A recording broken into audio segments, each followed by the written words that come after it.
আজ ভিডিওতে থাকছে পড়াশোনার পাশাপাশি মজাদার শর্টকাট নুডলস রান্নার রেসিপি। পড়াশোনা যতই করি না কেন পড়ার শেষ নাই। বাংলাদেশি স্টুডেন্টদের পড়াশোনা করতে করতেই লাইফের অর্ধেক শেষ হয়ে যায়। এখানে আমি যে পড়াটা পড়বো সেটা খুঁজছিলাম, পাচ্ছিলামই না, অবশেষে পেয়েছি। বাংলা সাহিত্যের প্রাচীন যুগ দিয়ে আমি এখানে শুরু করেছি। প্রাইমারি জবের জন্য যেহেতু প্রস্তুতি নিচ্ছি, তাই প্রফেসরসের এই বইটা পড়ি।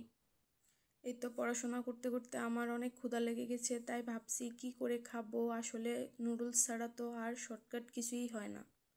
প্যানের পানিগুলো গরম হয়ে গেছে, এখন আমি নুডলসগুলো দিয়ে দেব।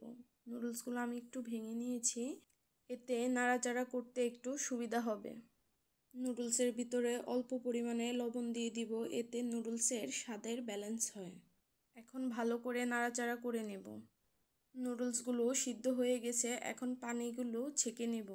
নুডলসগুলো ঢালার সাথে সাথে অবশ্যই ঠান্ডা পানি দিতে হবে, না হয় একটার সাথে একটা লেগে যাবে। পানিগুলো ভালো করে ঝরিয়ে নেব। ফ্রাই প্যান গরম হয়ে গেছে, এখন এর ভিতরে দিয়ে দেব তেল। আর দিয়েছি পেঁয়াজ কুচি, কাঁচামরিচ কুচি। পেঁয়াজ আর কাঁচামরিচগুলো তেলের সাথে ভালো করে নাড়াচাড়া করে নেব। পেঁয়াজগুলো ব্রাউন কালার হয়ে গিয়েছে, এখন এর ভিতরে দিয়ে দেব 2টি ডিম। ডিম দেওয়ার সাথে সাথে খুব দ্রুত নাড়াচাড়া করতে হবে। দিয়ে দিব অল্প পরিমাণে লবণ আর টমেটো সস। আমি এখানে প্রাণ হট টমেটো সস দিয়েছি, আপনারা চাইলে যে কোনো সস দিতে পারেন। ডিমের সাথে এখন অল্প পরিমাণে নুডলসের মশলা দিয়ে দেব।